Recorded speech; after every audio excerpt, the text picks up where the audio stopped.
1600-ലധികം സർവകലാശാലകളും 1,00,000+ കോഴ്സുകളും UG, PG, diploma, MS വരെ ലോകമെമ്പാടുമുള്ള സാധ്യതകൾ. കൗൺസിലിംഗ് മുതൽ വിസ വരെ, ഫോറക്സ്, ലോൺ, ട്രാവൽ, അക്കോമഡേഷൻ എല്ലാം ഒറ്റ ടച്ച്. വിദേശ പഠനം ആഗ്രഹിക്കുന്നവർ ഉടൻ വിളിക്കൂ 9001-9001-56 8008000120. ഒരാൾക്ക് ഇവിടെ വീൽ ചെയറിന് പ്രൊമോഷൻ കിട്ടിയിട്ടുള്ള കസേരയിലൊക്കെ ഇരിക്കുന്നുണ്ടല്ലോ അല്ലേ? എന്തായാലും എങ്ങനെയൊക്കെയുണ്ട് സീരിയലും കാര്യങ്ങളൊക്കെ, ചേട്ടന്മാരുടെ വിശേഷങ്ങൾ? അതിപ്പോ ഈ ഓണം പരിപാടി കിട്ടിയ കാരണം എനിക്കൊന്ന് വീൽ ചെയറിന് ഒരു മോചനം കിട്ടി. ഒന്ന് എഴുന്നേറ്റ് നടക്കാനും വന്നിരിക്കാനൊക്കെ ഉള്ള ഒരു അവസരം കിട്ടി. ചില സമയം ചേട്ടൻ എന്നോടിപ്പം ഫോൺ എവിടെയെങ്കിലുമൊക്കെ വെച്ച് മറന്നു പോയാൽ പറയും, ഞാൻ എനിക്കതൊന്ന് എടുത്തു തരുമോ എന്ന് ചോദിക്കേ. അപ്പം ഞാൻ പാവം കാല് വയ്യല്ലോ എടുത്തു കൊടുക്കാം, ഞാൻ എടുത്തു വന്നിട്ട് ഞാൻ ആലോചിക്കും ഇതിന് കാലിനൊരു പ്രശ്നമില്ല, സ്ഥിരവാ. അത് എന്റെ പെർഫോമൻസ് അത്ര നന്നായോണ്ടല്ലേ അതങ്ങനെ മനസ്സിലാക്കാത്തത്. അല്ലാതെ ഇരുന്നെടുത്ത് എഴുന്നേക്കൂല എന്നുള്ളതാണ്. മടിയല്ല, അത് കഴിവാണ് അല്ലേ? നാച്ചുറൽ പെർഫോമിംഗ് എനിക്ക് വയ്യല്ലോ എന്ന് വിചാരിച്ചിട്ടല്ലേ എടുത്തു തരുന്നത്. അതെ അതെ അതെ, ഗുഡ് ഗുഡ് ഗുഡ്. പിന്നെ നിങ്ങള് എപ്പോഴും ഒരുമിച്ചാണല്ലോ കാണാറ്? ഞങ്ങളുടെ കണ്ണ് തെറ്റിക്കഴിഞ്ഞാൽ ഞങ്ങൾ രണ്ടുപേരും കൊല്ലാൻ നടക്കുന്ന രണ്ടുപേരാണ് ഇവര്.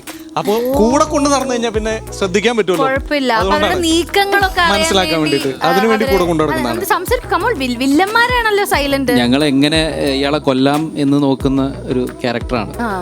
പിന്നെ കൂടെ തന്നെ നടന്ന് പണി കൊടുക്കാനുള്ള ഒരു പരിപാടിയിലാണ്. അപ്പൊ രണ്ടുപേരും നിങ്ങൾ കൂടെ നടന്ന് നിങ്ങളുടെ നീക്കങ്ങൾ. ഓക്കെ, ഓവർ ടു നമ്മുടെ നായികമാർ.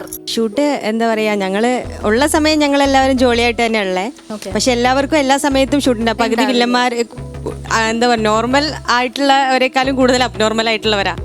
അത് നമുക്ക് മനസ്സിലായി അല്ലേ? അത് നമുക്ക് ഇവിടുന്ന് അവരുടെ കയ്യിലിരിപ്പ് കണ്ടപ്പോൾ മനസ്സിലായി അബ്നോർമലാണ്. ബാക്കി പറയൂ. വില്ലന്മാരാണ് കൂടുതൽ. അപ്പൊ വില്ലന്മാർക്ക് എല്ലാവർക്കും ഒരേ സമയത്തായിരിക്കും ഷൂട്ട് ഉണ്ടാവുക. ഞാനും കണ്ണേട്ടനും ആയിരിക്കും കൂടുതൽ ടൈം ഉണ്ടാവുക. അതിൻ്റെതായിട്ടുള്ള പിന്നെ ഇതേപോലുള്ള പ്രോഗ്രാമിനൊക്കെ നമ്മൾ വരുന്ന സമയത്തും പിന്നെ ഒഴിവ് സമയങ്ങളിലൊക്കെയാണ് ആനന്ദകരമാക്കാൻ ഞങ്ങൾ ഒന്ന് കൂടാറുണ്ട്. ഓക്കെ, അപ്പുറത്ത് ഞാനിതില് നെഗറ്റീവ് റോളാണ് ചെയ്യുന്നത്. എന്റെ പേര് നെഗറ്റീവ് റോളാണോ?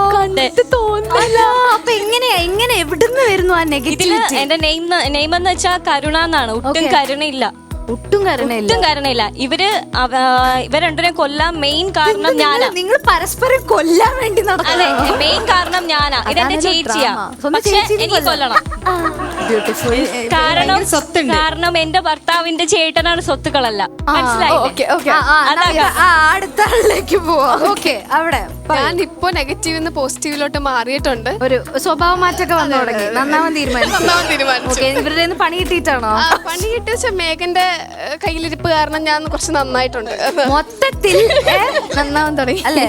അല്ല, സീരിയൽ എന്റെ കയ്യിലിരിപ്പ് കാണാൻ എന്റെ കൂട്ടുകാരനോട് ഒളിച്ചോടി. അതാണ് ഇപ്പോഴത്തെ ലേറ്റസ്റ്റ്. പുള്ളിക്ക് വേറെ ഭാര്യയും കുഞ്ഞുണ്ട്. ഇയാള് കൊള്ളാലോ. ഫുൾ ഡാർക്ക് ആണ്. അപ്പൊ ഞാൻ ഭയങ്കര പാവം, ഒന്നും ചെയ്തില്ല, ആരെ സ്വത്ത് വേണ്ട, പൈസ വേണ്ട, ഇവർക്ക് നന്നാവണം മാത്രം ചിന്തിച്ചെടുക്കുന്ന കൊന്നാ മതി അല്ലേ? ചെറുതായിട്ട് ആരെയും സ്വത്തും പൈസ താല്പര്യമില്ല, അത്രേ ഉള്ളൂ. ഓക്കെ ഓക്കെ, നെക്സ്റ്റ് സുഗമോദേവി. എങ്ങനെ ഐശ്വര്യ മാമിന്റെ കൂടെ നിങ്ങളുടെ എക്സ്പീരിയൻസ് പറയൂ. യെസ്, ഐശ്വര്യ ചേച്ചിന്റെ സ്വഭാവം വെച്ച് പറയുകയാണെങ്കിൽ, അയ്യോ ഇതുപോലൊരു പാവം, ഇപ്പോഴും ചെറിയ കുട്ടീനെ മാതിരിയാണ് സെറ്റില് എല്ലാരും അല്ലേ, അത്രയും പാവമാണ്, ഒരു കുട്ടീനെ പോലെയാണ്. പിന്നെ